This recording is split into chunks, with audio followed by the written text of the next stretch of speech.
arrhythmias in general. An arrhythmia is any rhythm that is not normal sinus rhythm with normal atrioventricular conduction. We know a lot of types of arrhythmias, but we know norm. The normal, it's normal sinus rhythm with normal atrioventricular conduction. And a normal sinus rhythm originates from the sinus node in the upper portion of the right atrium. During sinus rhythm, the P waves and QRS complexes are normal on the ECG, and the rate is between 60 to 90 or to 100. A lot of synonyms we know: heart arrhythmias, cardiac arrhythmia, cardiac dysrhythmia, irregular heartbeat, but it is the same. It's a group of conditions with abnormal variation from the normal heartbeat. Maybe irregular, too fast or too slow, new congenital, accessory atrioventricular connection, hereditary ion channelopathies, or acquired abnormalities of structure or function of heart and its conduction system, or systemic abnormalities like electrolyte deviation, hypoxia, neuro or humoral imbalance, hypothyroidism or hyperthyroidism, chronic distress. Some drug and toxins also may be cause for arrhythmia. And epidemiology. Heart arrhythmias are relatively common, often repetitive, and occasionally persistent and rarely life-threatening. The participants of heart arrhythmias vary with age, and the most serious arrhythmias affect people older than 60. But it's not as a rule, of course.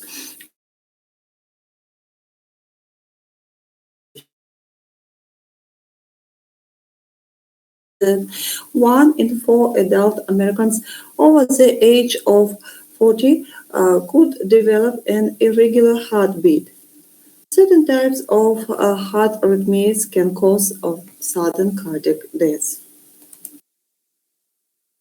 What's the main risk factor and etiology factor? Because sometimes it's very difficult to differentiate between its risk factors or its etiological factor for this patient.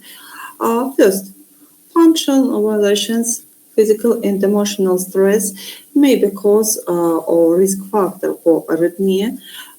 Fever sometimes also maybe. Changed structure of the heart. Very often we see a lot of patients with coronary artery disease, cardiomyopathy, valvular heart disease, myocarditis, and this is the main cause of all arrhythmias.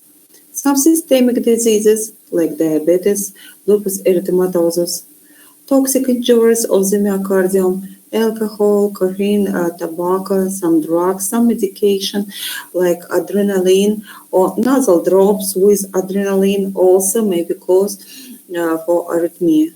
Nervous system disorder, hormone balance disorders, and violation of intracellular or extracellular ions balance, sodium, potassium, calcium, and magnesium imbalance may be cause for some arrhythmias. What's the main mechanisms we know? There are four basic mechanisms for all arrhythmias. First, conduction violations, increased or suppressed automaticity, triggered activity, and re-entry mechanism. Conduction violation can result in sinus, atrium, atrioventricular, and ventricular block. And very often this mechanism for bradyarrhythmias. But also conduction violation is pre-excitation syndrome, Wolff-Parkinson-White syndrome. I think you know about this syndrome. And this syndrome may be with tachyarrhythmia. Suppression of automaticity of the sinoatrial node can result in sinus node dysfunction and sick sinus syndrome maybe. Increased automaticity can result in multiple arrhythmias, both artery and ventricles. Triggered activity occurs when early after depolarization and delayed after depolarization initiates spontaneous multiple depolarization, precipitating ventricular arrhythmias. And the most common mechanism of arrhythmogenesis results from re-entry, micro and macro re-entry maybe in our patient.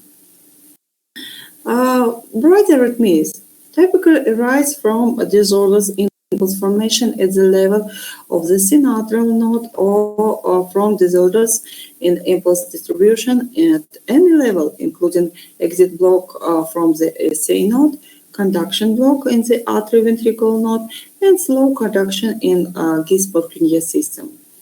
Tachyarrhythmias can be classified according to mechanism, including increased automaticity, means spontaneous depolarization of atria, junctional or ventricular pacemakers, triggered arrhythmias initiated by after depolarization occurring during or immediately after cardiac repolarization during phase 3 or 4 of the action potential, or re-entry mechanism, the main mechanism of tachyarrhythmias.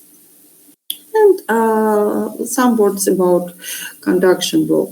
And let's repeat a little our conduction system, students.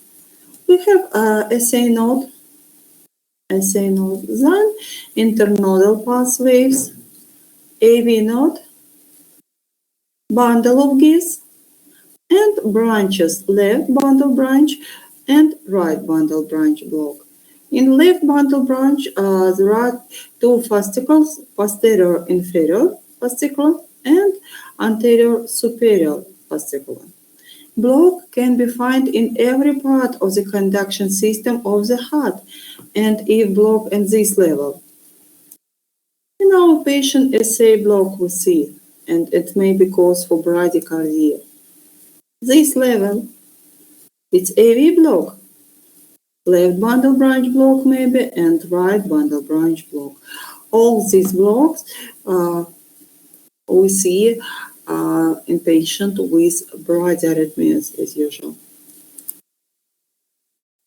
Next mechanism triggered activity, and I said about earlier and delayed after depolarization. And you can see normal action potential. And early depolarization occurs during the plateau phase of action potential. And if it's single triggered potential, it's only one abnormal complex we may see on ECG. For example, we see extrasystolic in our patient. If multiplied triggered after depolarization, we can see tachycardia. It may be supraventricular or ventricular tachycardia. Next mechanism also triggered activity but delayed after depolarization. This is very similar to the early after depolarization, but this occurs after full repolarization has taken place. Hence, the name delayed or late after depolarization. But mechanism practically the same, and this may be mechanism for only one abnormal contraction, for example, extrasystole, or maybe cause for tachycardia. It may be, for example, ventricular tachycardia or even nodal tachycardia with this mechanism. Classification. What the main types of arrhythmia? At first, I need to say a lot of classification for arrhythmia we know. And first classification, it's better to say, conduction violation. It's block. Block may be sinus, atrium, atrioventricular, ventricular, or Wolff-Parkinson-White syndrome. It's pre-excitation syndrome. Next group, automatism violations. It may be homotopic automatism violation. Homotopic, it means these arrhythmias connected with SA node, and very often it's increased or suppressed automaticity of SA node. And if increased, it may be sinus tachycardia, if decreased sinus bradycardia, or maybe sinus arrhythmia. Heterotopic automatic violations. It may be atrioventricular rhythm or idioventricular rhythm. Very often these type of rhythms with bradycardia. Next group, combined heart rate violation. Combined, it means not only one mechanism on this arrhythmia, maybe two mechanisms, for example, triggered activity together with re-entry mechanism. And some examples of these arrhythmias is maybe extrasystola, paroxysmal tachycardia, flutter, atria or ventricle, fibrillation, also atria and ventricle. Some arrhythmias has our own classification. For example, heart block. It may be sinoatrial nodal block, SA node Wenckebach Mobitz 1, SA node Mobitz 2, SA node exit block, maybe atrioventricular nodal block. We know 3 degrees of this block. First degree, second degree also maybe type 1 or type 2. And third degree AV block, we call it complete heart block. Next group, infra-Gissen block, type 2 second degree heart block or Mobitz 2, left anterior fascicular block, maybe left posterior fascicular block, and right bundle branch block. Next classification for extrasystola, we know. This special classification for extrasystola. First, due to level, extrasystola maybe atria, junctional, ventricle. Due to frequency, it may be rare or frequent. Rare may be practical in healthy people. Next, focus.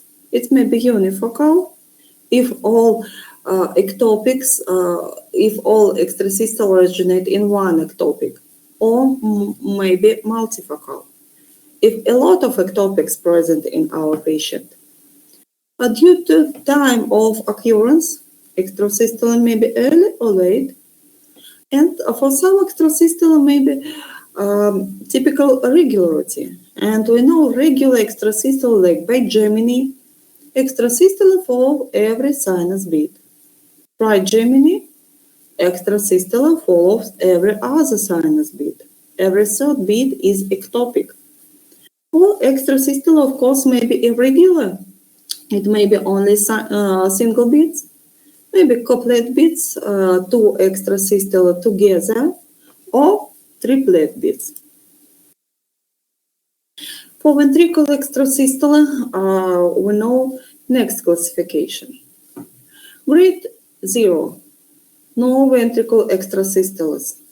Grade 1, unifocal and infrequent premature ventricular contraction, less than 30 premature ventricular contraction per hour. It's practically normal if you're a patient without structural heart disease. And if we record Holter for healthy patients, it's we can see unifocal and infrequent premature ventricular contraction, but it's not a big problem. Grade 2, unifocal and frequent premature ventricular contraction. Frequent meaning more than 30 per hour. Grade 3, multifocal grade. Some ectopics originate in different places. Grade 4A, couplets present. Grade 4B, salvus or short paroxysm, because 3 extrasystola together we can call short paroxysm of tachycardia. And grade 5, R-on-T phenomenon. It's early extrasystola. And I said 3 extrasystola together considered a run of VT or paroxysm of VT, if 3 together. Next, classification for atrial fibrillation, also a special classification for atrial fibrillation. It may be paroxysmal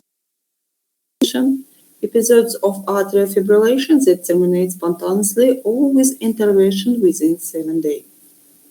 Persistent atrial fibrillation, episodes of continuous atrial fibrillation that last more than 7 days and do not self-terminate.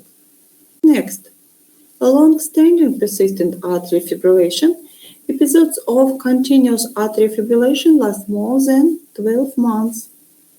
And permanent atrial fibrillation applies when a joint Patient decision has been made to accept the presence of atrial fibrillation and stop user attempts to restore and or maintain sinus rhythm.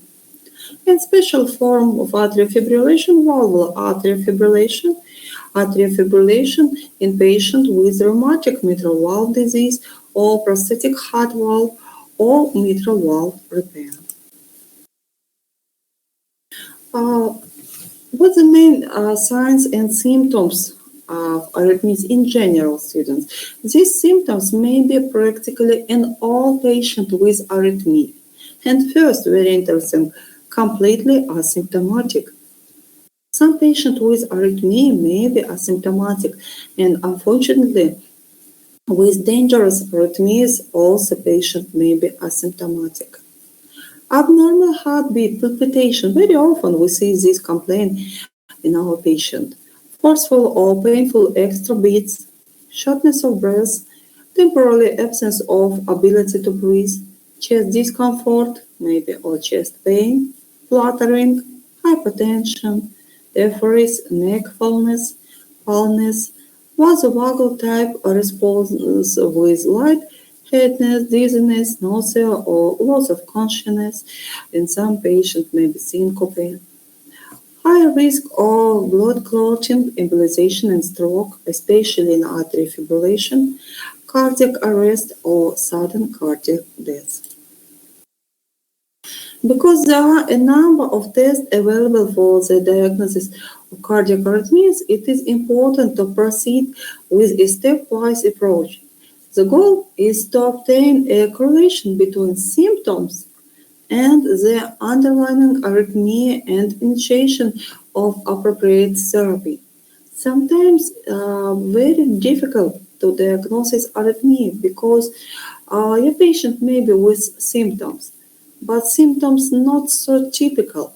It may be only fatigue, maybe only chest discomfort in your patient, and very important correlation between symptoms and the underlying arrhythmia. And additional testing usually advocate to identify patients with arrhythmias caused by ischemia or who are at risk for sudden cardiac death. And attention to coronary artery disease or myocardial infarction, risk factors for coronary artery disease, and family history of sudden cardiac death are extremely important. Auscultation may detect an irregular rhythm or premature beats. Careful scrutiny of electrocardiogram is imperative to look for conduction system delays, case widening, previous myocardial infarction, or premature ventricular contraction we may see. Next, stress testing we can use in patient to provoke some arrhythmias, and it's maybe test with physical activity or with some drugs. Very often, of course, we use Holter monitor to diagnose what the type of arrhythmia present in our patient, and it's maybe 24 or 48 hours ECG monitoring. For some patients, it may be monitoring for 1 week, for 1 month. And event recording, we can use event recording monitoring system or loop recorders. We can use this help us document infrequent arrhythmias. Electrophysiological testing, very often we use if we suspect arrhythmia in our patient and if it's difficult to diagnose on standard ECG, if it's infrequent arrhythmia, or on Holter ECG, we can see this arrhythmia, but our patient with symptom, with typical symptom or maybe atypical symptom, but you suspect arrhythmia in this patient, and this of course help you to diagnosis. And on this picture, you can see on electrophysiological testing, we see monomorphic tachycardia, ventricular tachycardia. Mhm. Diagnosis bradyarrhythmia. P-wave preceding QRS complex indicates sinus bradycardia or sinus arrest with an escape atrial bradycardia if P waves are abnormal. P waves after QRS complex indicate sinus arrest with junctional or ventricular escape rhythm and retrograde atrial activation. And irregular QRS rhythm with a one-by-one relationship between P waves and the following QRS complex indicates sinus arrhythmia with gradual acceleration and deceleration of the sinus rate, if P wave, of course, normal. No relationship between P waves and QRS complex indicates AV block. The escape rhythm can be junctional if QRS complex narrow or ventricle if we see wide QRS complex. Pauses in an otherwise regular QRS rhythm may be caused by blocked P waves, maybe sinus arrest or sinus exit block, as well as by AV block. SA block rarely gives severe symptoms because the secondary pacemaker of the heart AV node is enough to retain consequences and the resting state. The SA can be suppressed by any other arrhythmia that reached it, for example, retrograde conduction from the ventricles, ectopic atrial beats, artery fibrillation, and atrial flutter. In SA block, contrary to the SA suppression, and electrical impulse is generated by the SA node that doesn't make atria contract. And now you can see the slide SA block, ECG with SA block, and what we see. At first we see normal sinus rhythm, but irregular because very prolonged distance between RR and this mean drop beat present. No normal P wave, no normal QRS complex. If you see CG like this, your conclusion is SA block. First degree AV block. And first degree AV block ECG practically normal. Normal RR intervals. Bradyarrhythmia very often absent, it's blocked, but very often without bradycardia. Only prolonged PQ we see. Very prolonged distance between P wave and QRS complex. And these are first degree AV block.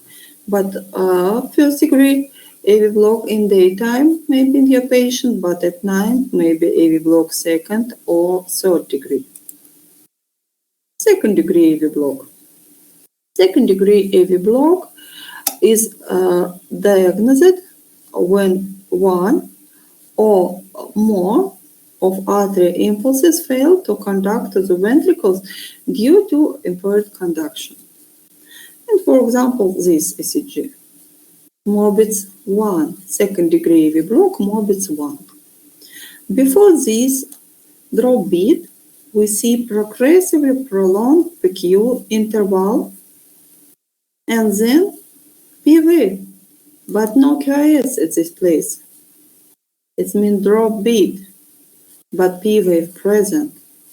It means atrial contraction we see, but no ventricle contraction in this patient. In this second degree AV block, Morbitz 1. Why Morbitz 1? Because PQ interval before drop beat prolonged, progressively prolonged. Next ECG.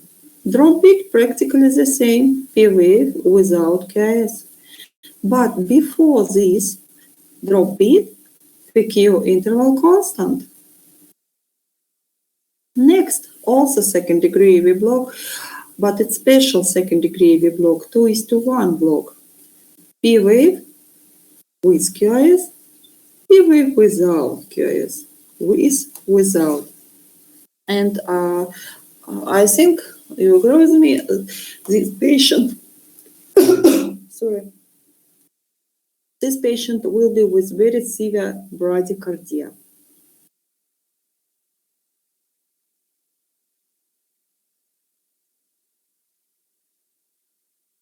Next block, it's third degree AV block.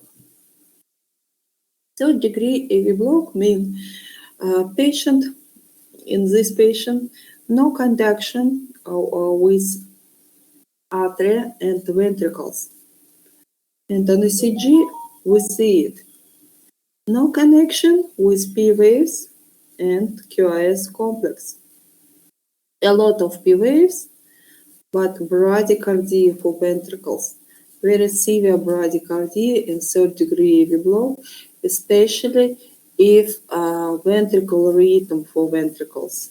If atrioventricular AV nodal rhythm for ventricles, bradycardia not so severe. Next, we see right bundle branch block. M-shape QRS complex, especially in V1, V2 we see, and wide QRS complex. Right bundle branch block very often we see in patient after myocarditis, for example. But we see it's not a bradycardia. It's normal heartbeat in this patient, normal heart rate. Only wide QRS complex, abnormal conduction impulses in ventriculus.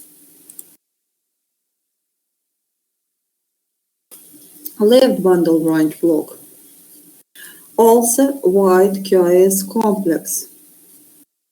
And special form of this QRS complex in V5 and V6. M-shape we see in V5, this ECG. And left bundle branch block, it's very important because very often at first time we see left bundle branch block in patient with MI or after MI, maybe left bundle branch block. Next problem that may be cause for arrhythmia, Wolff-Parkinson-White syndrome. It's also conduction violation, and what's the typical for this syndrome? On ECG, we see shortened PR interval, abnormal PR interval, and delta wave at the beginning of QRS. Why in some patients we see Wolff-Parkinson-White syndrome? Because some patients with additional pulse waves maybe, and bundle of Kent very often cause for Wolff-Parkinson-White syndrome. Bundle of Kent, this pulse wave between atria and ventricles.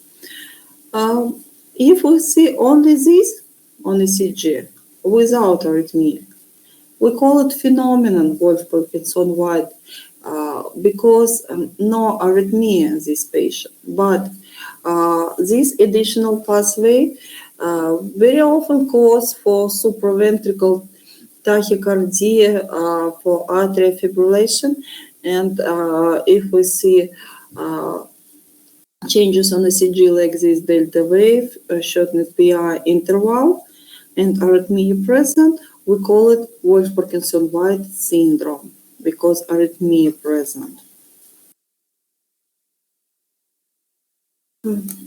When you see a patient or ECG of your patient with tachyarrhythmia, you need to know a lot of types of tachyarrhythmia maybe, and at first, what you need to know. This tachyarrhythmia, for example, with irregular narrow QRS complex. Irregular narrow QRS complex tachyarrhythmia include atrial fibrillation, students. If you see tachyarrhythmia with irregular rhythm with narrow QRS, at first please think about atrial fibrillation or maybe atrial flutter. Very rare it may be atrial tachycardia. It may be atrial tachycardia. It's not so typical irregular rhythm for atrial tachycardia, but for example, multifocal atrial tachycardia maybe with irregular rhythm. If we see tachyarrhythmias with irregular rhythm and wide QS complex, what it may be in this patient? It may be for atrial tachyarrhythmias with bundle branch block. Of course, very typical for atrial arrhythmias narrow QRS complex. But if your patient also with bundle branch block, and we know bundle branch block calls for wide QRS complex, this atrial arrhythmia may be with wide QRS complex. Next, of course, it's VT, ventricular tachycardia, especially polymorphic ventricular tachycardia, because monomorphic ventricular tachycardia with regular rhythm. But now we discuss irregular rhythm and wide QRS complex. And I repeat, it may be atrial tachycardia with bundle branch block, or polymorphic ventricular tachycardia. Tachyarrhythmia with regular rhythm and narrow QRS complex. If you see tachycardia with regular rhythm and narrow QRS complex, first, it may be sinus tachycardia. Next, it may be avinodal atrial tachycardia. It may be atria flutter, regular atria flutter. We know two types of atria flutter, regular or irregular. And regular atria flutter, of course, will be like tachycardia with a regular rhythm, and we need differentiated. And in our practical classes, of course, we will discuss it. For example, sinus tachycardia. Very often, sinus tachycardia present in healthy patient. All of us sometimes feel sinus tachycardia when we worry, when we do some exercises, and sinus tachycardia it means normal sinus rhythm with normal QRS complex, but heart rate more than 100. And because of this heart rate, very short distance between QRS complex. This atrial tachycardia and this multifocal atrial tachycardia. Atrial tachycardia may be unifocal or multifocal. And multifocal atrial tachycardia sometimes looks like atrial fibrillation, but in atrial fibrillation, P wave absent. But on this ECG, we see a different morphology of P waves. It means multifocal atrial tachycardia. Next, tachycardia with narrow QRS complex with regular rhythm, avinodal re-entered supraventricular tachycardia. And this type tachycardia, no P wave before QRS. Sometimes P wave follow. We see after QRS this P wave. And this we need to differentiate over sinus tachycardia with atrial tachycardia.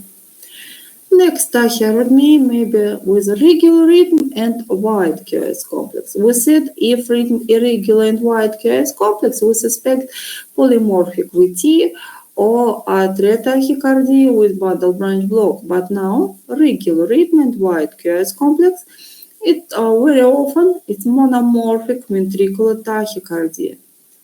Of course, it may be supraventricular tachycardia with bundle branch block, but at first we need to suspect monomorphic ventricular tachycardia. Some criteria help us to differentiate between supraventricular with bundle branch block and monomorphic ventricular tachycardia. And these students, monomorphic ventricular tachycardia, VT, tachycardia with regular rhythm with wide QRS complex.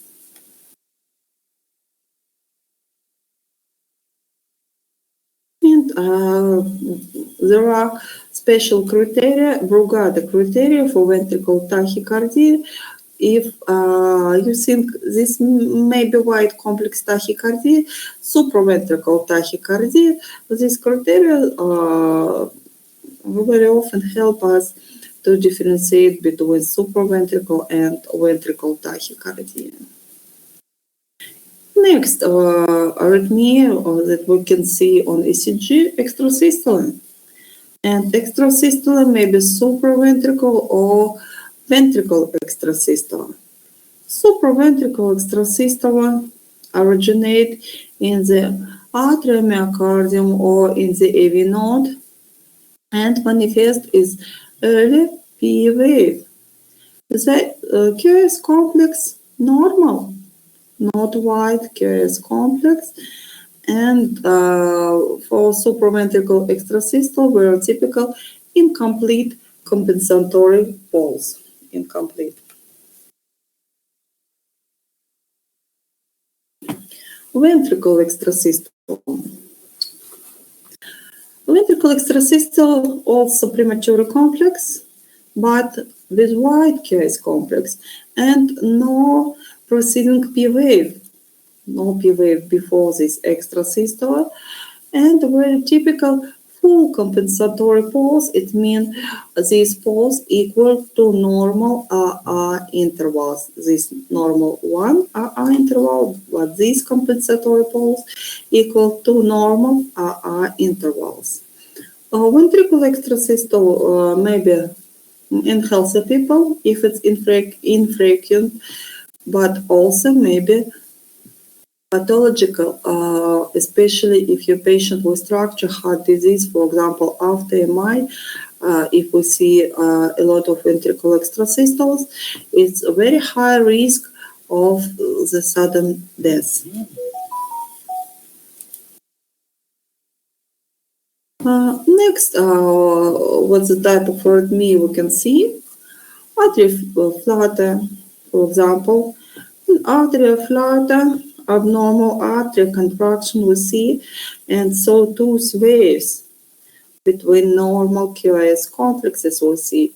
Flutter may be regular, maybe irregular, very typical regular atrial flutter, but also maybe irregular atrial flutter with different RR intervals. Atrial fibrillation, of course, you know about it, and what we see in ECG in atrial fibrillation, we see small F waves, no P.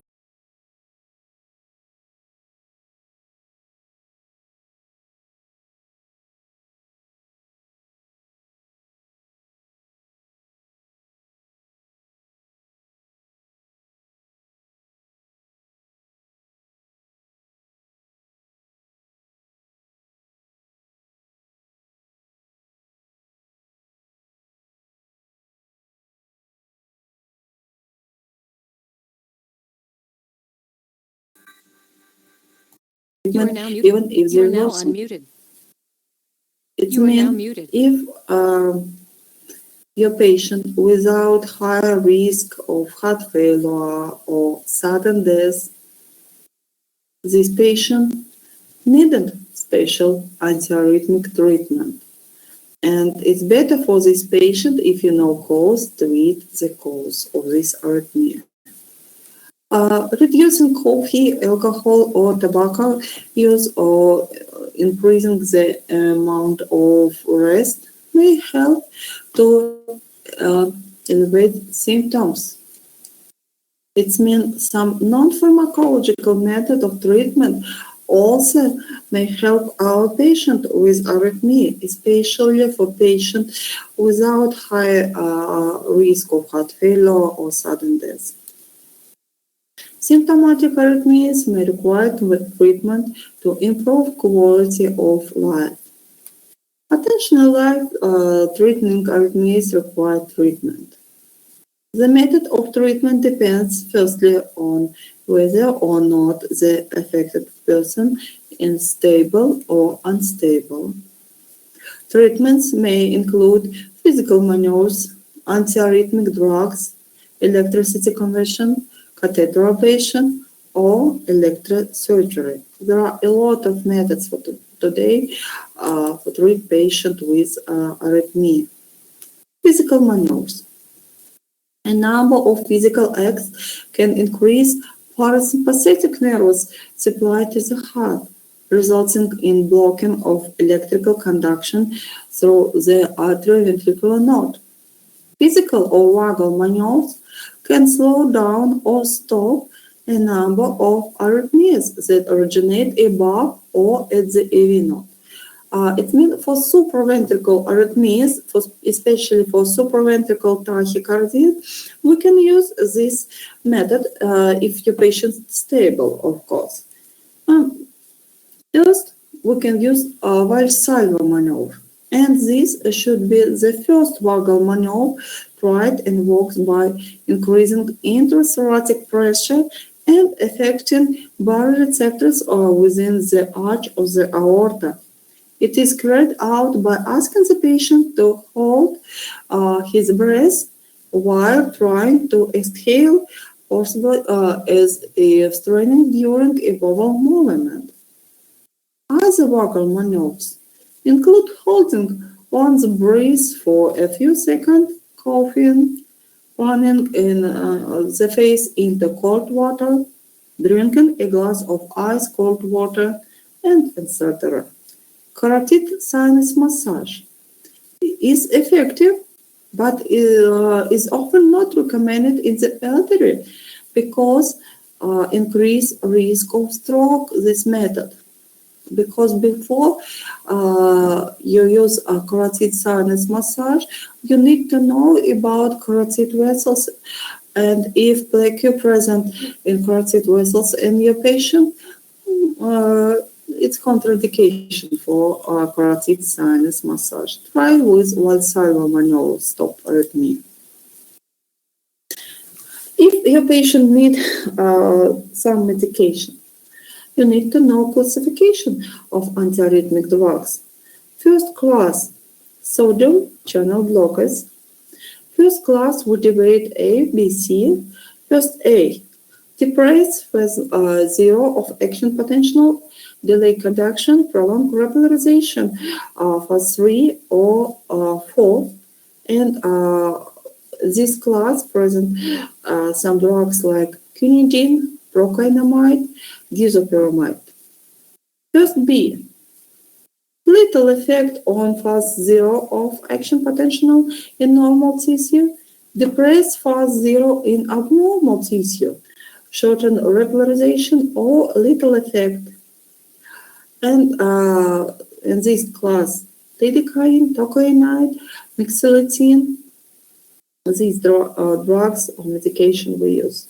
First C, the mechanism of this class, depressed phase 0 of action potential, markedly slow conduction in normal tissue, and drugs like flecainide in this class, propofenone, moretizine, allopurinol, maybe.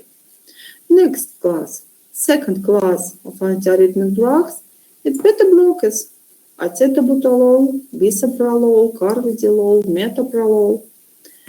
Class 3, prolonged action potential duration by increasing repolarization and refractories, amiodarone, sotalol. Sotalol, of course, it's beta blocker, but like antiarrhythmic, it's a class 3. And next class, calcium channel blockers like diltiazem and verapamil.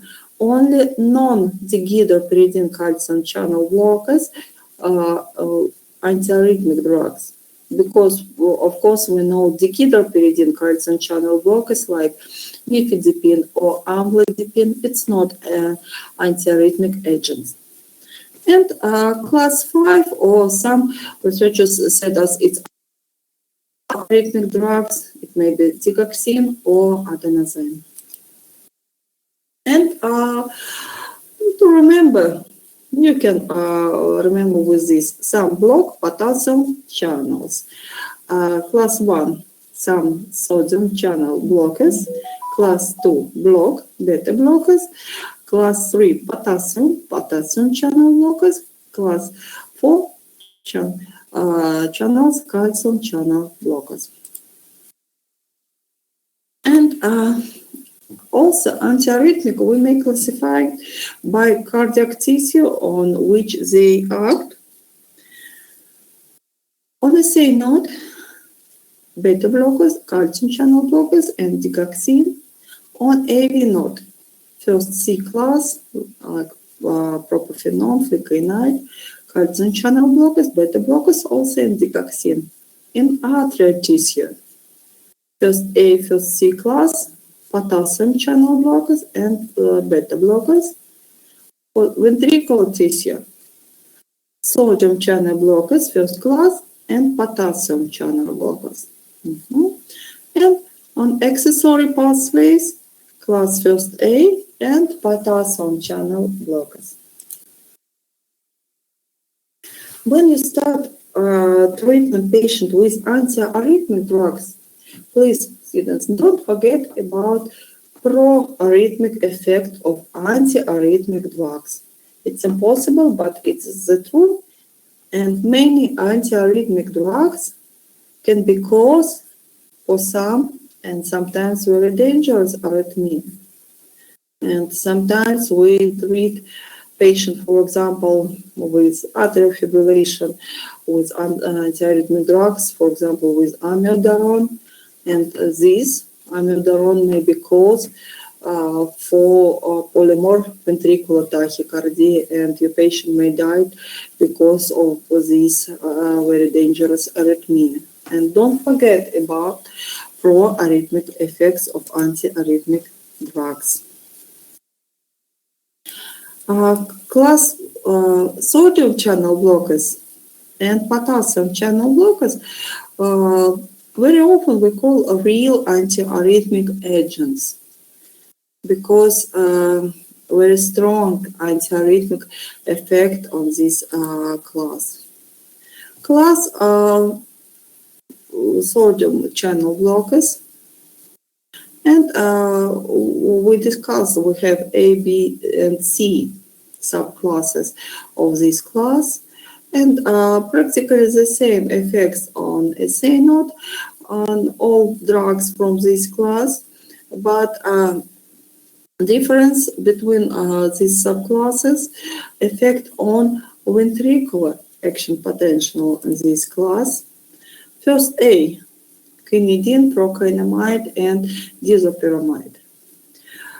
Now, today, we very rare use this class for treatment patient because of pro-arrhythmic effect of this class. And a lot of complication on this class, and first, dangerous polymorphic ventricular arrhythmia because this class prolonged repolarization. Procainamide. In emergency, today we use procainamide to restore a sinus treatment patient with atrial fibrillation, for example. And very rare this class used for ventricular tachyarrhythmias. And procainamide contraindicated in patient after MI,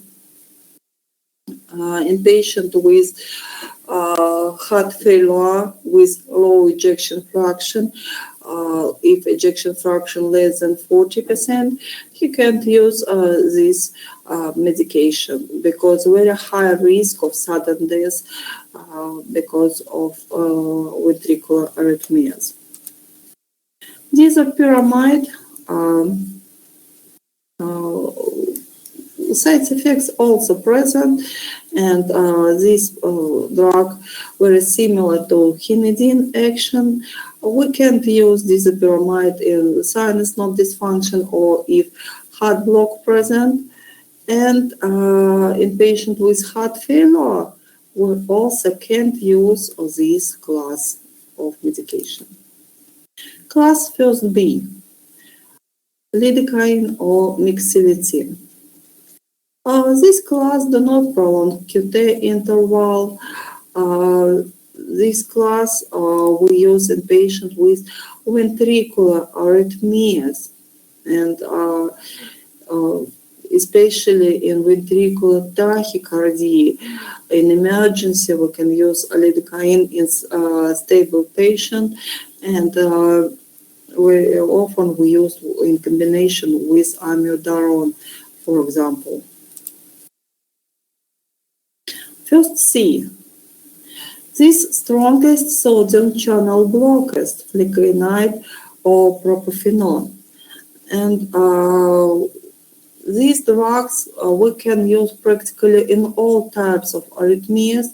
It may be tachycardia, it may be atrial fibrillation, it may be ventricular tachycardia. But because it's first class sodium channel blockers, contraindication like for first A class, low ejection fraction and post-MI patient, we can use in these patients first B class. Because if structure heart disease present, first class increased risk of sudden death, increased risk of proarrhythmogenic effect. Next class of antiarrhythmic drugs, potassium channel blockers, amiodarone and sotalol. Sotalol is mixed class 2nd and class 3. Amiodarone practically with effects of all classes of antiarrhythmic drugs, effect of first class present in second and fourth class, and these very special drugs, special antiarrhythmic drugs. But what's the contraindication? What's the problem when we treat with these drugs? At first, QT prolongation. QT prolongation when we treat with these drugs increase risk of Tarzadi points, polymorphic ventricular tachycardia.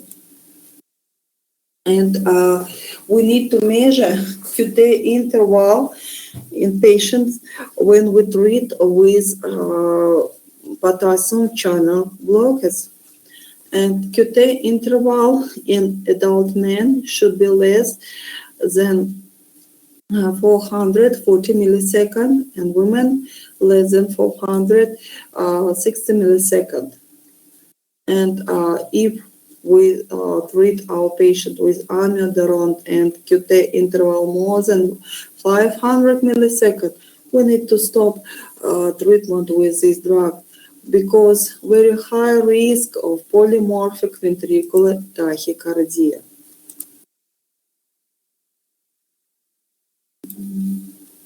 Amiodarone has a lot of side effects. We said about QT prolongation, QT interval prolongation and risk of polymorphic tachycardia, but also unwanted effects like dermatological photosensitivity, maybe, and blue-gray pigmentation. Corneal microdeposits. Thyroid dysfunction, also very important because some problem with thyroid may be cause for arrhythmia. And we need to check thyroid function before we start treatment with amiodarone and during treatment with amiodarone. Because, for example, hypothyroidism also may be cause for arrhythmia. Pulmonary alveolitis, hepatitis, neuropathy, myopathy, tremor, alopecia, Tarzadi points tachycardia. These a lot of side effects of amiodarone. Beta blockers, we said it class 2 antiarrhythmic drugs. And very often we start our treatment in stable patient with beta blockers because of course side effects present, but less than in class first or class potassium channel blockers. Beta blockers we know first generation, second and third generation, and maybe different drugs. First generation propranolol, very effective, yes, but we rarely use these first generation drugs because a lot of side effects of these drugs. Very often we use drugs like metoprolol and bisoprolol. At first, it's selective beta blockers, and patients need to take these drugs only one time a day. Of course, this increases adherence to the treatment in our patient. For example, propranolol, patient need to take 3 or 4 times a day. Bisoprolol 1 time a day. Of course, patient choice and doctor's choice of bisoprolol for patient. Doses we discussed in our practical classes. Next class, calcium channel blockers, class 4, antiarrhythmics, non-dihydropyridine calcium channel blockers, and we use only non-dihydropyridines, verapamil and diltiazem. We need to avoid these drugs in patients with chronic heart failure. And we said next class, it's, some researchers said it's class 5, some researchers said it's other antiarrhythmic drugs, but ticagrelor. Ticagrelor sometimes we use in patients with arrhythmia, especially in patients with permanent artery fibrillation, to decrease heart rate, especially if it's tachyform of artery fibrillation. This drug can decrease automaticity at the AV node, and because of this, heart rate also decrease in some patients. But also some side effects present. And today, I think only for permanent artery fibrillation, we use ticagrelor.